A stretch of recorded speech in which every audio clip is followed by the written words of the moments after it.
Un grand merci d'être aussi nombreuses et nombreux autour de cette table ronde proposée par la mission Écoterre, qui est partenaire du Digital Twin Beam World depuis plusieurs années.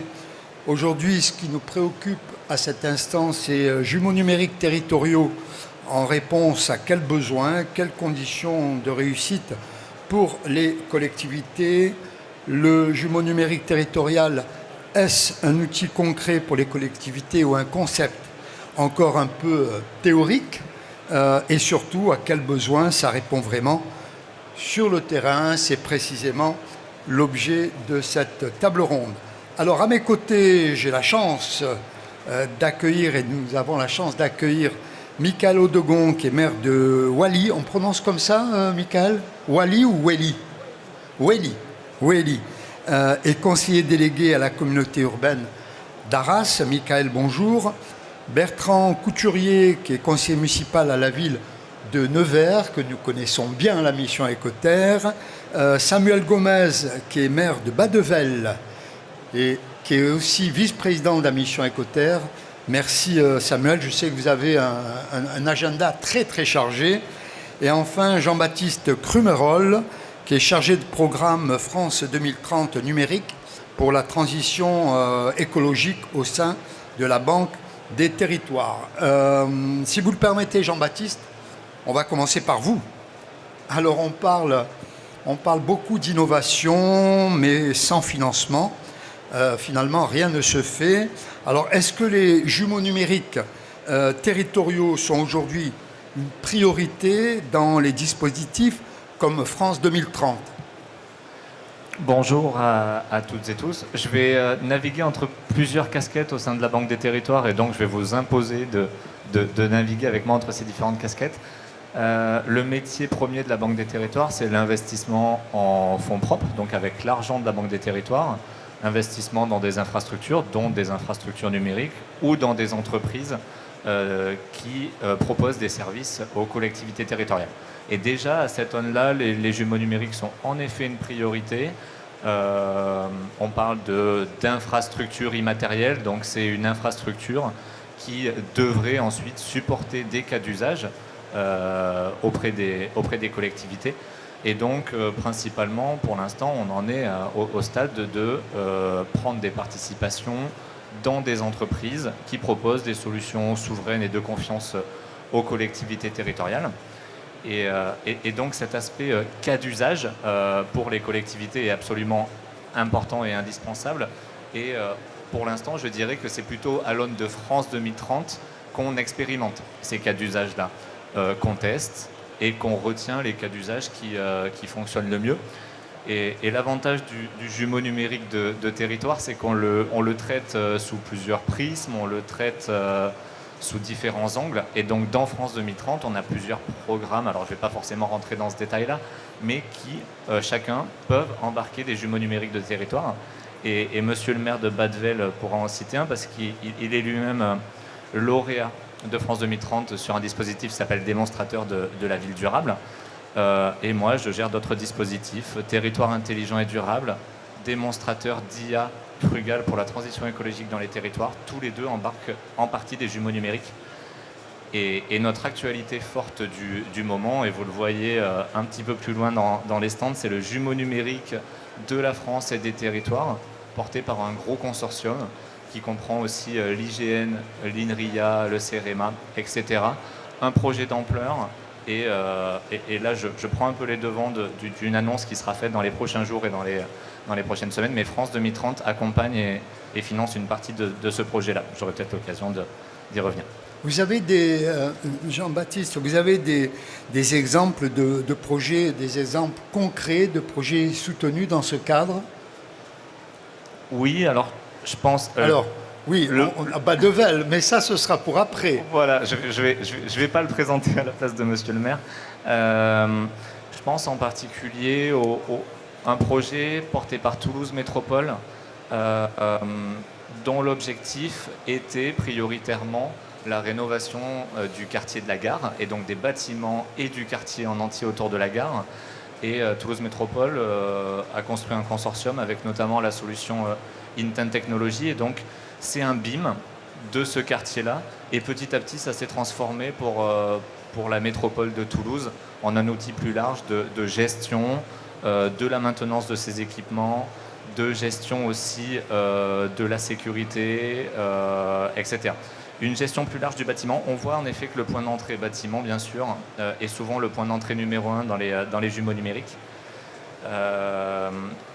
Et un autre cas assez emblématique aussi en Vendée, où Vendée numérique, avec un consortium large, le syndicat des eaux de la Vendée, le syndicat d'énergie de la Vendée, Géo Vendée, porte un projet numérique à l'échelle départementale et est en train de travailler à des cas d'usage. Et là, les cas d'usage, les premiers qui sont arrivés, portent sur le risque de submersion et un cadastre solaire du territoire pour mesurer le potentiel solaire des toits, mais même du parc privé.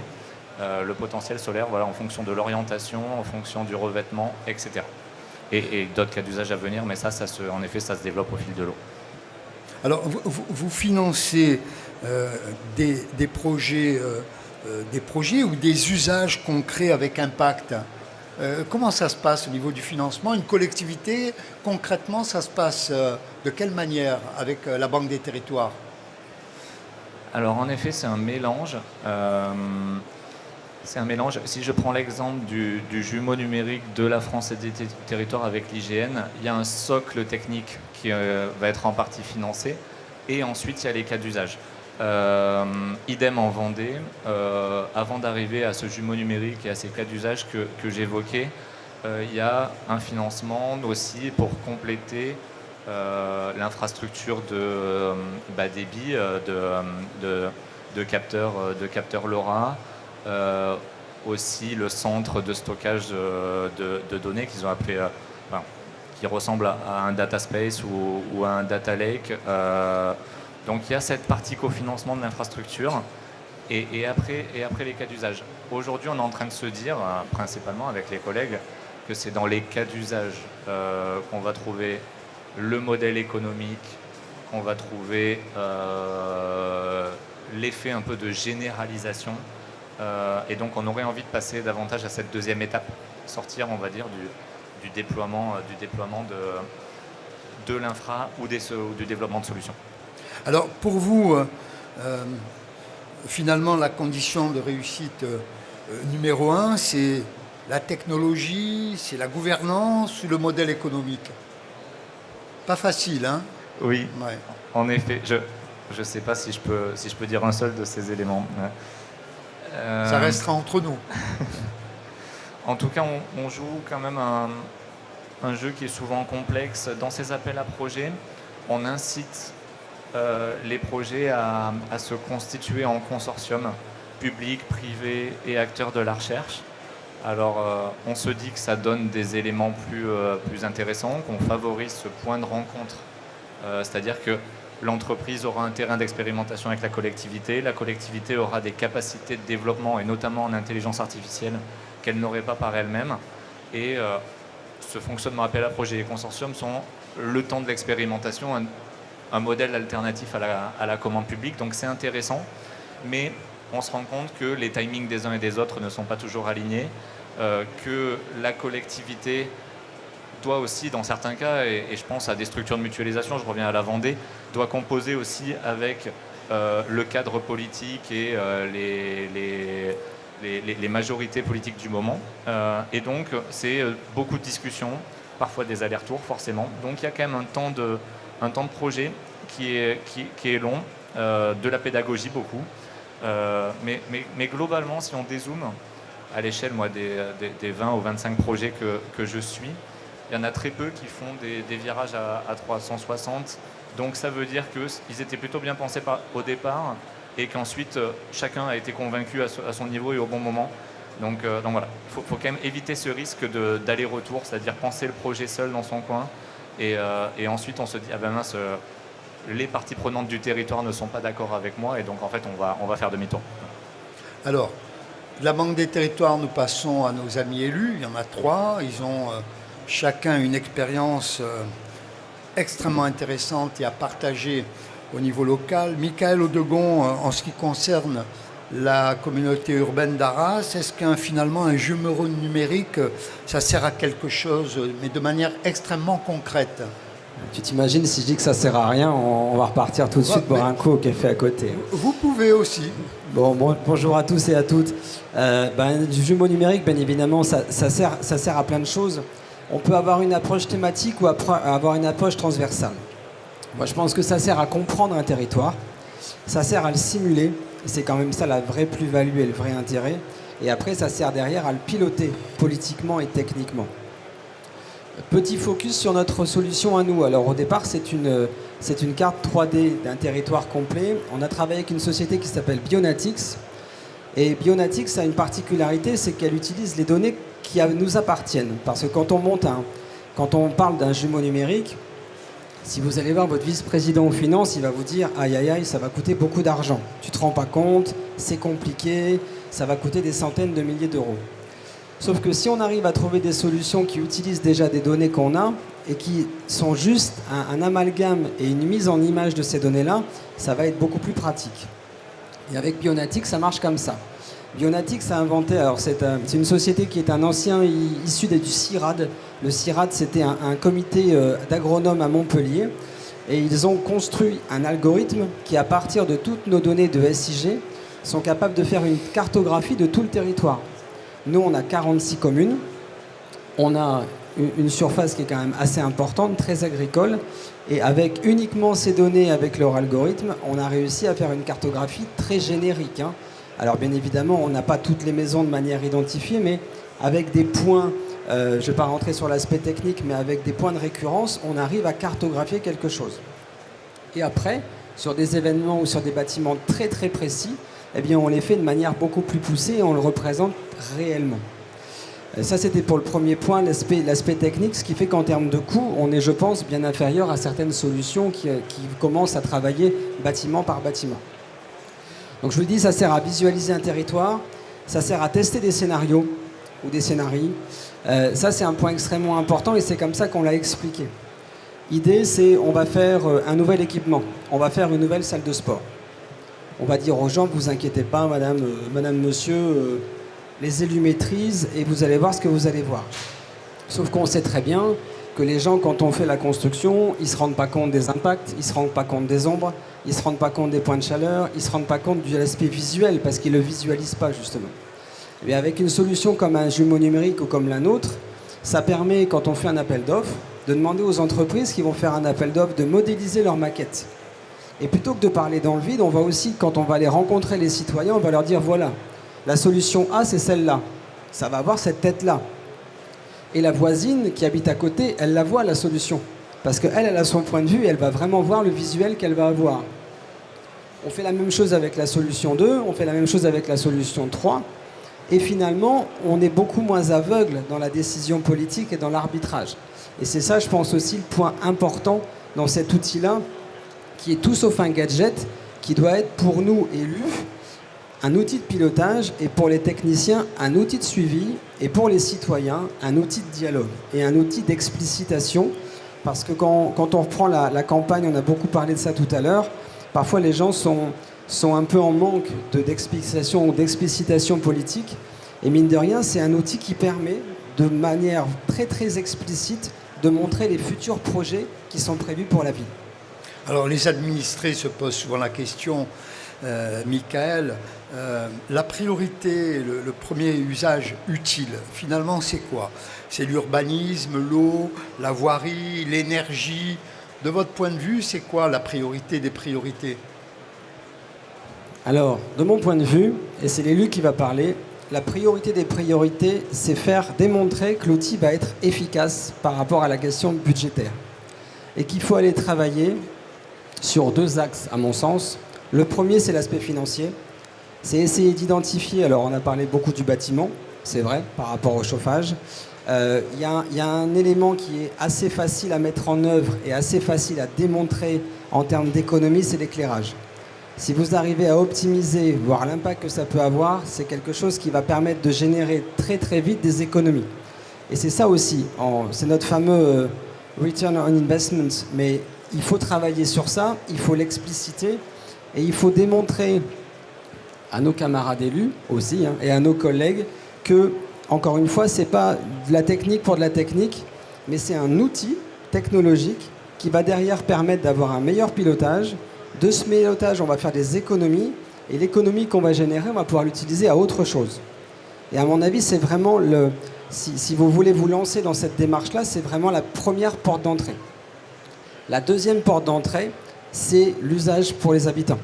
C'est en quoi mon jumeau numérique, il va me permettre d'améliorer la vie de mes habitants. Alors après, il y a plein d'exemples. L'exemple du transport, par exemple, c'en est un. Vous savez très bien, quand on veut travailler les mobilités, on veut changer une ligne de bus, une ligne de tram ou n'importe quoi. On va dire, on va faire un test. On va tester, on va voir. Et puis finalement, parfois, on se dit, on pensait que ça allait bien fonctionner et ça ne marche pas trop bien.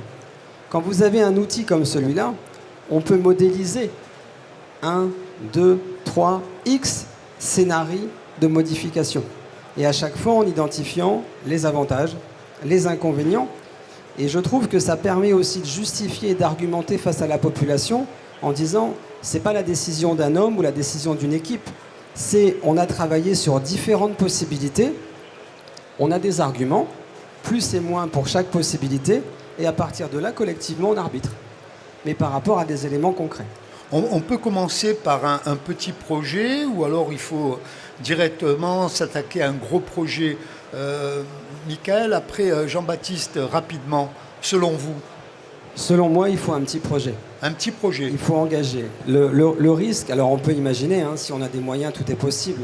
Mais je pense que la bonne accroche, c'est de travailler sur un thème, travailler sur un secteur, travailler sur un quartier.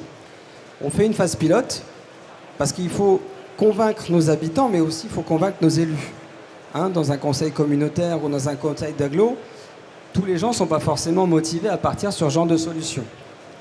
C'est avec une phase pilote que vous allez évaluer, en faisant encore une fois, en essayant de bien cibler le plus optimisable en termes de coût et en termes de retour d'usage. À partir de là, une fois qu'on aura démontré que ça fonctionne sur un thème, sur un quartier ou sur un élément précis, que derrière on ne pourra pas changer d'échelle, on pourra industrialiser l'analyse et on pourra effectivement monter en puissance pour l'appliquer à tout le territoire. Jean-Baptiste?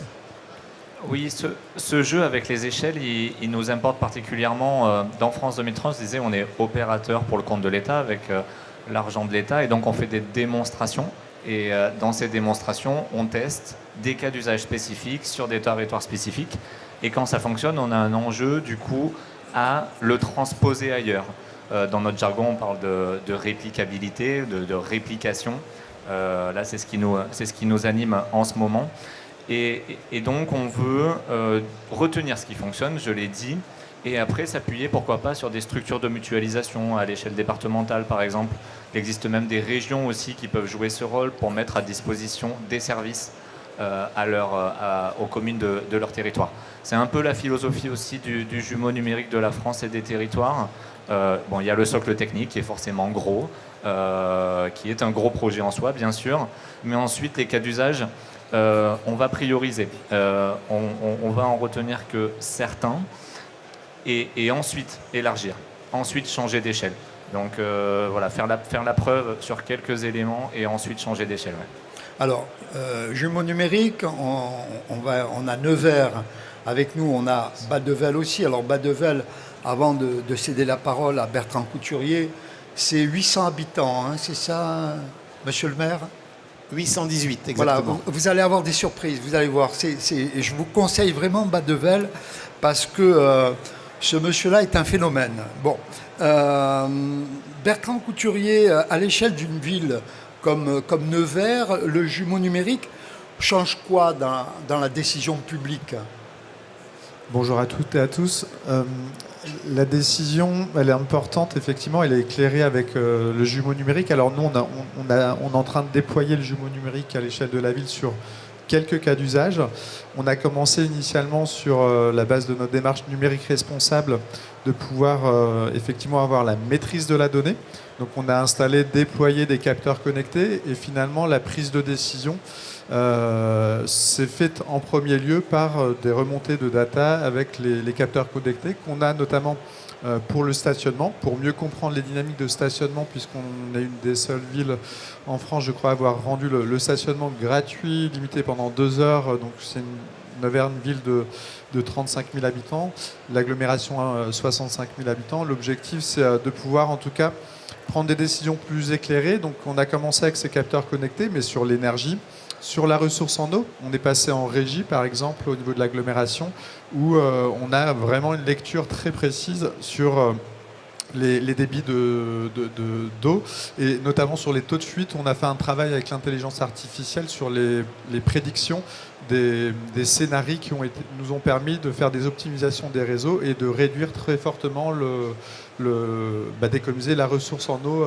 sur ce sujet-là. Donc très concrètement, on a commencé par les objets connectés. Ça nous a permis d'approfondir, d'explorer, de mieux comprendre les enjeux et de voir concrètement comment prendre à bras-le-corps le problème et d'investir là où il fallait pour faire des économies de ressources, eau, électricité, énergie.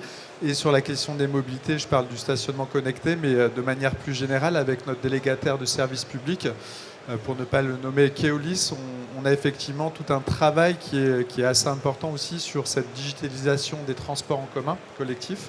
Et c'est un sujet important puisqu'on a un réseau qui est de plus en plus performant, et cette connaissance et cette maîtrise de la donnée, elle est essentielle pour nos administrés parce qu'on doit rendre des comptes. Et dans l'exercice de transparence, c'est essentiel aussi. Donc je pourrais parler évidemment du jumeau numérique qui est en train de s'élaborer dans le cadre d'un projet européen. Mais vraiment la première étape, c'est la donnée et la valorisation de la donnée dans ces arbitrages que j'ai pu mentionner par exemple. Alors, est-ce que c'est un outil de dialogue avec les citoyens ? Vous, en tant qu'élu, comment ça se passe ? Vous venez d'être récemment, comme tous les trois, réélus. Comment ça se passe ? Non, l'implication des citoyens dans les projets se traduit de différentes façons. Nous avons les conseils de quartier, par exemple. On a la maison des projets où on implique des citoyens sur certains projets pour qu'ils puissent être acteurs. La rue François Mitterrand, la rue du commerce en plein centre-ville. On les a impliqués dans le choix du mobilier, dans certaines décisions qui nous semblaient être importantes pour qu'ils puissent être acteurs de ces projets. Mais avec le retour d'expérience des multitudes d'actions de concertation et d'implication des citoyens et l'action autour du numérique, il y a quelque chose que j'aimerais bien qu'on puisse réaliser pour ce mandat actuel. C'est notamment la capacité à vulgariser de l'information. Quand on a une réunion à conseil de quartier la semaine prochaine, très clairement, comment je vais réussir à mettre à disposition auprès des citoyens l'information qui concerne tous les projets en lien avec leur quartier, par exemple. Et donc ça, c'est quelque chose qui peut être intéressant pour eux, pour savoir, par exemple, sur le comptage des voitures, la vitesse. On a des radars pédagogiques qui sont installés, qu'on déplace, on les laisse 4 semaines. Pendant 2 semaines, ils comptent les véhicules et on a l'affichage dynamique qui se met. Et toutes ces données sont collectées, évidemment. Et après, on l'arrête et on ne voit plus la vitesse qui s'affiche. Et ça permet aussi de voir les comportements. Les gens pensent qu'ils ne fonctionnent pas, mais ils fonctionnent vraiment. Et typiquement, c'est de la donnée qui peut être mise à disposition auprès des citoyens. Comme la balayeuse qui passe dans les rues pour collecter les déchets. Nettoyer la voirie, pardon. Et tout l'enjeu, c'est de pouvoir valoriser cette donnée auprès des citoyens et de pouvoir la mettre à disposition sous forme d'observatoire ou lors des réunions de conseil de quartier, très simplement de pouvoir valoriser cela. Et les jumeaux numériques font partie évidemment de la solution peut-être à cet exercice de vulgarisation, de transparence. Alors, Nevers, exercice de vulgarisation et de transparence, on en arrive à Badevel. 800 habitants, Badevel, c'est à la frontière France-Suisse, hein ? C'est ça. J'y ai été, pourtant. Alors, Samuel Gomez, comment est perçu chez vous le jumeau numérique et qu'est-ce que vous en faites finalement dans une commune de 800 habitants ? Alors, bonjour à toutes et à tous. Alors, effectivement, comme a dit Alain, j'ai en fait 3 casquettes. Je suis à la fois maire de la toute petite commune de Badevel, 818 habitants. Donc, si ça vous intéresse, vous pouvez taper dans Google Badevel démonstrateur, donc vous verrez des articles de presse. Je suis également professeur à l'UTBM, l'Université de technologie de Belfort-Montbéliard, où ma spécialité en tant que professeur d'université, c'est l'ingénierie des systèmes complexes et l'innovation. Et je suis également vice-président à Mission Écoterre, donc pour pouvoir répliquer et diffuser l'expérience de Badvel dans d'autres villages, d'autres communes, voire d'autres autres institutions. Alors, on a la particularité d'être un démonstrateur de la ville durable. On est lauréat de l'appel à projet de la Caisse des dépôts consignation. C'est un gros projet, hein, c'est 11 millions d'euros, hein, donc pour une petite commune, mais qui permet de gagner de l'argent et non pas de dépenser, puisqu'il y a des recettes en face. C'est différent d'une route. Quand on fait une route, on n'a que des dépenses, on a 0 recette, sauf si on a une autoroute. Là, on est lauréat également de la région Territoire intelligent et durable. Et dans le cadre de ce projet région, on a été soutenu pour faire ce qu'on appelle des preuves de concept. Donc à Badvel, il y a des capteurs partout, dans les poubelles connectées. On a des capteurs dans les salles, on a des capteurs dans nos systèmes énergétiques, on a des capteurs pour les fenêtres, les portes, les systèmes de chauffage, des capteurs, mais aussi des actionneurs. C'est-à-dire les vannes thermostatiques sont pilotées, les pompes à chaleur sont pilotées pour descendre à un niveau de granulométrie intéressante. Donc notre projet, c'est d'avoir un jumeau numérique multi-échelle. Donc c'est-à-dire depuis le village, le quartier, la rue, le bâtiment, l'étage, la salle, le système. Donc plusieurs niveaux. Et on a également une vision, comme ça a été évoqué tout à l'heure, qu'on qualifie de diachronique, passé, présent, futur. Passé, c'est qu'on utilise les données du passé pour pouvoir comprendre. Et le présent, on discute avec le jumeau numérique via de l'IA agentique. On a un agent IA, donc je peux parler à mon jumeau numérique pour lui donner des ordres, pour éteindre, allumer des lumières, des chaudières, et je peux échanger. Et il y a une dimension prédictive par rapport à la météo, on peut faire simuler. Donc à quoi il sert chez nous? Tout simplement, on a plusieurs publics. On a les agents, on a des élus, on a des citoyens.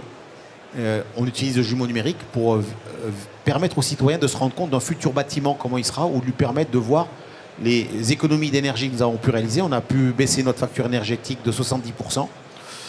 Donc ce qui représente des montants assez conséquents qui nous permettent de financer bien sûr d'autres choses. Et c'est aussi une vertu pour nous, pour moi en tant qu'universitaire, c'est une vertu pédagogique. Donc j'utilise pour les étudiants qui ne connaissent pas le village.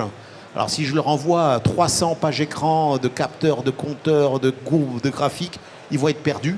Tandis que si je les envoie dans tel bâtiment, à tel étage, voire là telle chaudière, ils peuvent cliquer dessus, ils peuvent voir, c'est beaucoup plus contextualisé. Et c'est plus facile à comprendre, même si ce n'est qu'un petit village avec 6 ou 7 bâtiments municipaux. Voilà. Donc c'est à peu près une centaine de capteurs, une centaine d'actionneurs, et le tout dans un environnement 3D avec lequel on peut échanger. Et on a commencé avec l'IA déjà depuis 3 ans maintenant, et on n'a pas attendu 2023 puisqu'on a commencé en 2021. Et on a de l'IA agentique souverain, c'est-à-dire que c'est installé en local chez nous. Alors, ce n'est pas un parti pris, mais je vous assure, allez faire un petit tour du côté de Badvel, vous n'allez pas être déçus. Et justement, quand on est une petite commune comme la vôtre, vous vous débrouillez avec les moyens du bord, on peut dire ça comme ça, et de manière très intéressante. Est-ce que, selon vous, on doit mutualiser ces outils à l'échelle intercommunale? Et j'aimerais avoir votre point de vue à tous les trois. Je commence ? Oui. Alors, si la Caisse des dépôts et consignations nous a attribué ce fait d'être lauréat de cet appel à projet, c'est qu'on avait un volet réplication. Et si on ne réplique pas, on n'est pas aidé. Donc on ne peut pas avoir de l'argent uniquement pour faire baisser les finances municipales, etc. Donc il y a 18 communes chez nous qui sont intéressées, qui attendent des résultats. On a également l'université qui nous paye un doctorant. Donc l'université paye Badvel pour que Badvel leur montre comment faire à l'université. C'est un peu le sens inverse. Et c'est intéressant. Donc du coup, le doctorant va répliquer ce qu'on a fait à Badvel dans un des bâtiments de l'université. Et enfin, la partie réplication, c'est aussi permettre d'avoir une start-up qui va faire la même chose à l'intercommunalité. Donc Pays de Montbéliard Agglomération est intéressé pour avoir les mêmes boîtiers. Vous savez, quand ils voient 70% d'économie d'énergie, ça les intéresse, hein, parce que dans le local, en fait, il y a une IA, il y a un boîtier qui sait si on est là, on est couplé à l'agenda. L'agenda sait que je suis là, je suis là, il préchauffe avant, en fonction du type de bâtiment, si c'est un bâtiment passoire ou pas, donc il préchauffe plus ou moins long. Et puis après, donc, il mesure si je suis là, au bout de 30 minutes, je ne suis pas là, il m'écrit en me disant « Est-ce que vous allez venir ou pas ?» Si je ne réponds pas, il coupe, voilà, tout simplement. Voilà. Je passe la parole à mes camarades. Oui, je veux bien. Votre point de vue sur la mutualisation? Pour moi, elle est essentielle, la mutualisation, sur tous ces sujets-là. Parce qu'il y a derrière, en back-office de tout ça, il y a des questions de données, de gestion de données, il y a des questions de cybersécurité, de gestion de cybersécurité, et que on a un expert, j'ai un expert à ma gauche par rapport à ça, mais tout le monde ne pourra pas avoir la capacité d'allouer des fonds à la Banque des Territoires ou ailleurs. Il faut aussi qu'on arrive à vulgariser. Si on veut que ces outils se développent, sortir de la science pour la science ou de la technique pour de la technique et en faire un outil comme un autre, finalement, eh bien, il faut absolument travailler sur cette mutualisation pour baisser les coûts et pour que des territoires soient des territoires d'expérimentation, encore une fois démontrés avec une gouvernance maîtrisée, parce que ça aussi c'est important. Il faut que l'élu garde la gouvernance et maîtrise avec un numérique responsable et de voir à chaque fois l'intérêt politique de faire telle ou telle démarche. Et effectivement, en mutualisant les moyens, ça permet de faire des économies d'échelle et ça permet d'embarquer le plus grand nombre. Mais encore et surtout, j'insiste, ça permet de se prémunir des soucis de cybersécurité et de coûts réseau qui sont parfois derrière, exponentiels, et qui peuvent rebuter ou faire que certains projets soient abandonnés. Bertrand? Je partage complètement ce qui a été dit, mais avec une nuance où on le sait, donc la compétence, elle est à l'intercommunalité sur ces sujets-là, l'innovation, la question du numérique, souvent, elle est portée à l'échelle intercommunale. Et c'est important de le rappeler. Et les maires qui sont dans notre agglomération, en l'occurrence Nevers Agglomération, la plupart portent cette envie de travailler tous ensemble, mutualiser, faire des économies d'échelle, notamment sur les sujets de cybersécurité, mais aussi sur la ressource en eau. Je l'ai expliqué très simplement avec les économies qu'on peut faire. Derrière, c'est le contribuable. Donc il y a tout intérêt à travailler tous ensemble de manière unanime. Mais on le voit, en fait, il y a une évolution, une accélération depuis quelques années de la mesure de l'importance de ces enjeux-là auprès des élus dans des petites communes où, effectivement, il y a quelques années, ils n'avaient même pas la mesure de ce que ça signifiait, la question du numérique, la question de la cybersécurité. Qu'est-ce qu'un objet connecté? Mais en fait, tout s'est accéléré. Moi, je l'ai vécu au cours du précédent mandat. Grâce à la région, la Banque des Territoires, une multitude d'acteurs, la mission Écoterre, évidemment, il y a, je pense, beaucoup de choses qui se passent très vite. Et on voit qu'il y a finalement un temps qui est important, celui du début de mandat, où les feuilles de route doivent être très clairement définies collectivement à l'échelle intercommunale, justement pour redonner aussi des priorités d'action commune. Et ça, c'est important de le souligner avec cette gouvernance territoriale où on essaye de le faire à l'échelle de notre territoire. C'est d'impliquer des acteurs économiques, académiques, des citoyens, mais aussi les entreprises, des associations et évidemment la collectivité, pour qu'on puisse collectivement définir la question de la data, de la donnée, de l'intelligence artificielle, quelle gouvernance et vers quoi on veut aller. Et c'est une feuille de route partagée qu'on continue à faire et qui va être actualisée là dans les prochains mois. Et je pense aussi à la région Bourgogne-Franche-Comté qui fait ce travail-là avec une stratégie régionale qui sera actualisée sur l'intelligence artificielle, mais qui est un des sujets parmi tant d'autres. Mais on le voit, en tout cas, cet effort de travailler tous ensemble à l'échelle de nos territoires, à l'échelle nationale et surtout à l'échelle européenne aussi. Alors, le jumeau numérique, c'est, on l'a bien compris, un outil technique, pas un outil politique. Hein, on est d'accord, hein? Oui? Dans mon cas, ça a permis aux habitants de se représenter les futurs bâtiments qu'on avait prévu de construire et ceux qu'on a prévu de démolir et de se projeter, de se promener dedans. Donc ça m'a permis un petit peu de convaincre voilà, donc la place que ça allait prendre, les ombres que ça allait créer, la praticité pour le périscolaire, par exemple. Alors j'ai une double question, tous les quatre. La condition de réussite numéro 1 et puis le plus grand risque, parce qu'il y a aussi des risques. Alors si vous voulez vous occulter la première partie de ma question, mais le plus grand risque, qui veut répondre? Alors, allez, je me lance. Michael. Le plus grand risque, c'est de voir l'outil comme une finalité, pas comme un moyen. Même dans la manière de présenter politiquement le sujet, c'est d'être dans la logique de la vitrine technologique pour faire beau, pour briller, et oublier derrière que notre usage, c'est servir les habitants, c'est économiser l'argent public, rendre les services publics meilleurs et optimiser nos actions. Le vrai risque, il est là. Et c'est en ça où il faut faire attention, il faut travailler, et c'est pour ça que j'insiste sur la gouvernance. Un territoire doit s'acculturer peu à peu à ces technologies-là. Quand tu me posais tout à l'heure la question de savoir est-ce qu'on commence petit ou est-ce qu'on commence grand, commencer grand, à l'échelle par exemple d'un EPCI, c'est prendre le risque de tomber dans ce côté illusion technique. Et la machine, elle va tout faire. L'IA générative, elle va tout faire. L'IA agentique, elle va tout faire. Ben non, elle n'a pas tout fait. Derrière, il faut qu'il y ait une ligne de conduite politique en disant qu'est-ce qu'on veut faire de cet outil-là, quel outil on va utiliser, on définit des critères et des critères de réussite derrière, financiers, techniques d'usage. Et c'est comme ça qu'on va valoriser ce genre d'outils et c'est comme ça où on va faire qu'à la fin, si on prend tous les intrants dans l'analyse, eh ben on va avoir quelque chose qui va être positif dans nos politiques publiques. Oui.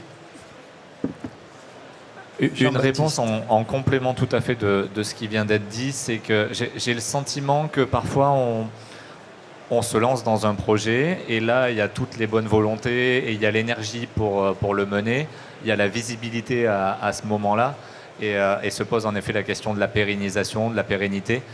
Donc maintenir dans le temps cet outil-là, donc déjà le maintenir avec les bonnes données, maintenir aussi l'utilisation par telle ou telle personne, et c'est peut-être là le plus difficile. Et c'est vrai que le jumeau numérique comme une plateforme un peu intermédiaire sur laquelle vient s'agréger des cas d'usage ensuite, permet peut-être le renouveau en quelque sorte, parce que voilà, un nouveau cas d'usage arrive dessus, peut-être à moindre frais parce que l'infrastructure existe, peut-être que ça permettra de contrer quand même cet effet, un projet informatique vient en surpasser un autre et fait abandonner le premier qui passe un peu aux oubliettes. Ouais.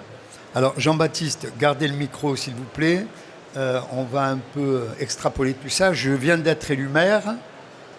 Donc, je m'adresse à vous. Premier conseil, après il y aura les conseils de nos 3 élus qui ont une grande expérience en la matière. Donc, je viens d'être élu maire, je viens vous voir. Quel conseil allez-vous me donner ? Alors peut-être qu'en creux dans la question, il y a est-ce qu'il y a des guichets ouverts en ce moment ? Exactement.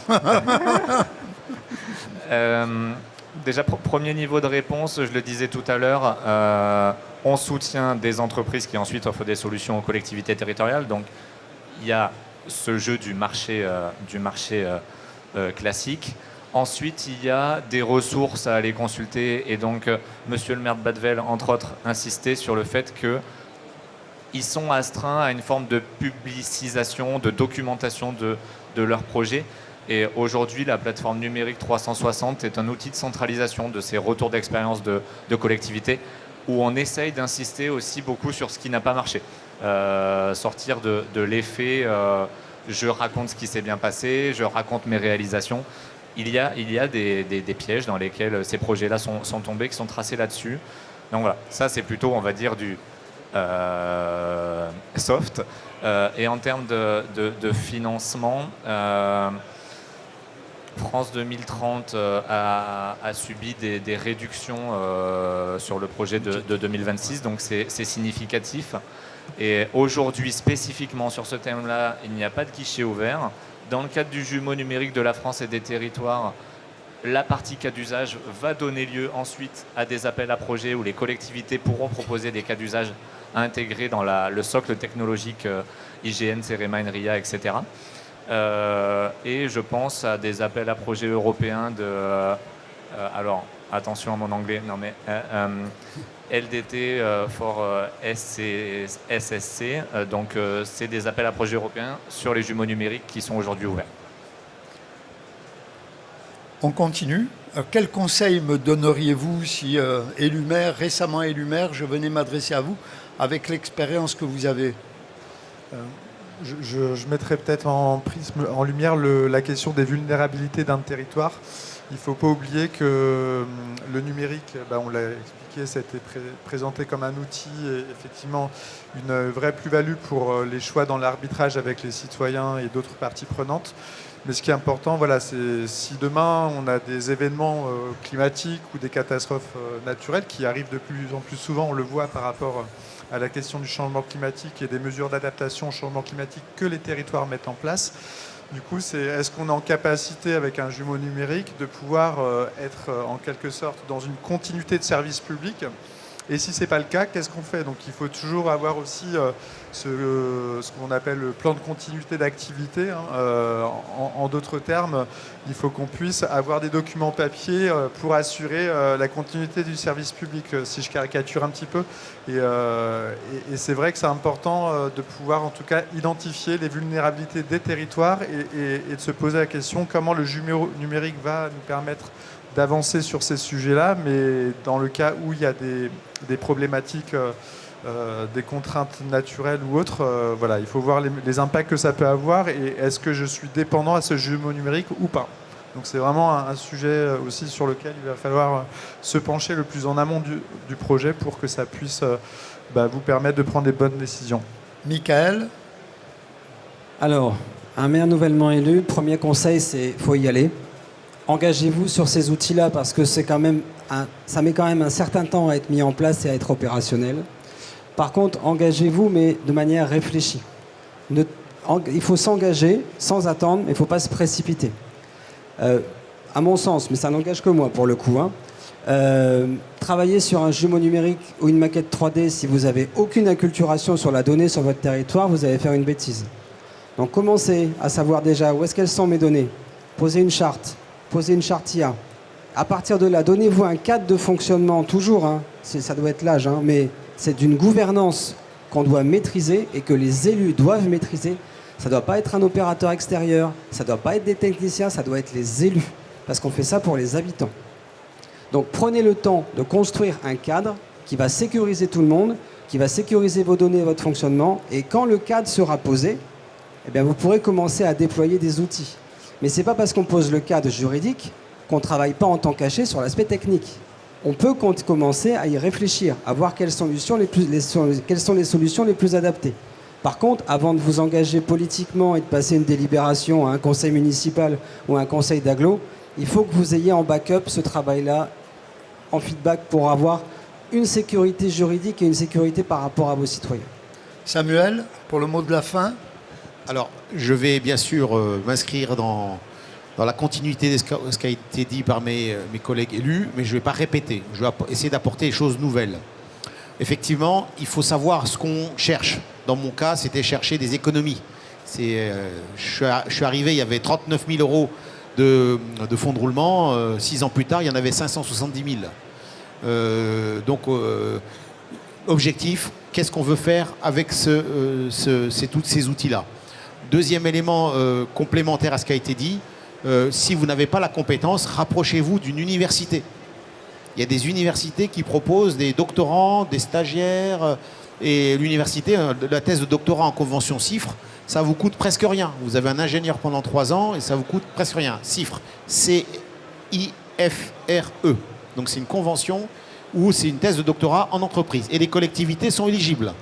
Donc ça c'est un élément où il faut vous faire accompagner par la technique. Tout ce qui a été dit, je ne vais pas le répéter, sur les objectifs, la gouvernance, les problématiques de maintenance. Allez, le doctorant est parti, il a fait ses 3 ans, il sort un bel outil. Demain, la chaudière c'est plus la même, le capteur c'est plus le même. Comment est-ce qu'on assure la formation des élus, la formation du personnel technique pour assurer le suivi de tout ça? Nous, on a déjà fait dans notre jumeau numérique un bâtiment. Celui-là, ça y est, il sera plus fait. Ce sera un autre. Donc souvent dans les systèmes comme ça, on parle de as designed, tel que conçu, as is, tel que réalisé, et as maintained, tel que maintenu, parce que ça évolue. Il faut avoir la capacité de mettre à jour tout cela. Voilà, c'est un peu le mot de la fin. Il faut y aller, il faut prendre les garde-fous, comme ça a été dit, avoir ses objectifs.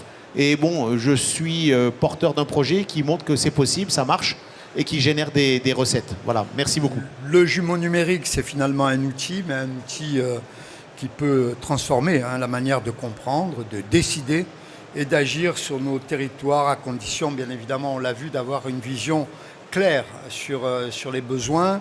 Merci à vous. Merci à vous. Merci à Quentin Melemias, qui est quelque part là-bas et qui a préparé cette table ronde. Demain, vous pouvez retrouver la mission Écoterre si vous êtes parmi nous, et on le souhaite, à 10h45 au Studio 3 sur l'or bleu. à l'heure du digital, quelles innovations numériques peuvent aider une gestion hydrique plus sobre et résiliente par les collectivités. Merci à vous.